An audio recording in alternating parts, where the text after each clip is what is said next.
السلام علیکم بچوں، آج ہم اردو کی درسی کتاب شاہین سے سبق مشینوں کا پیچ و تاب پڑھیں گے۔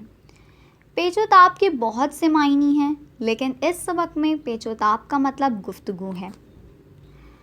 بچوں، جیسا کہ آپ جانتے ہیں کہ موجودہ دور میں جدید مشینوں کی وجہ سے پرانی مشینوں کی اہمیت کم ہو گئی ہے۔ اس سبق میں ہم پرانی مشینوں کی اہمیت کو اجاگر کریں گے۔ اس سبق میں 3 کردار ہیں: بڑی بی اور ان کی بیگم صاحبہ اور چھوٹی بی۔ بڑی بی کو پرانی مشینوں میں دلچسپی ہے کیونکہ وہ انہی چیزوں کو بہتر طور پر استعمال کرنا جانتی ہیں،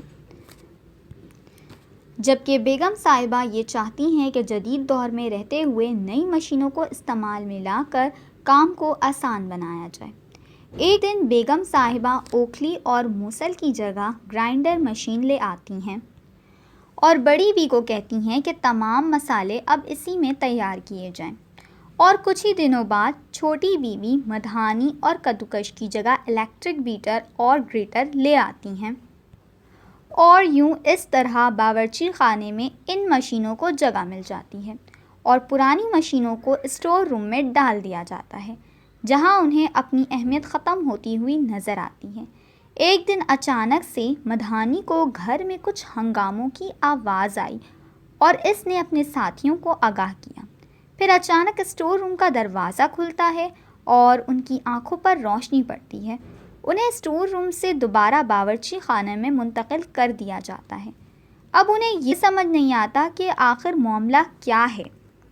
اچانک بڑی بی یہ بول پڑتی ہیں کہ شکر ہے کہ میں نے ان پرانی مشینوں کو سنبھال کر رکھا، کیونکہ اچانک بجلی جانے کی صورت میں یہ پرانی مشینیں ہی ہیں جو عین مہمان آنے کی صورت میں ان کی خاطر مدارت میں لائی گئی ہے۔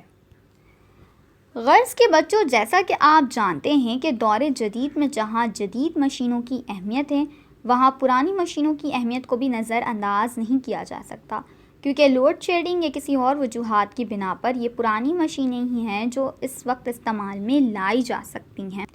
تو بچوں، مشینوں کا پیچ و تاب ہم نے پڑھ لیا اور امید ہے کہ آپ کو یہ سبق سمجھ آ گیا ہوگا۔ اب آپ نے کرنا یہ ہے کہ آپ اس سبق کو دوبارہ پڑھیں گے اور مشکل الفاظ کی مشق کریں گے۔ شکریہ۔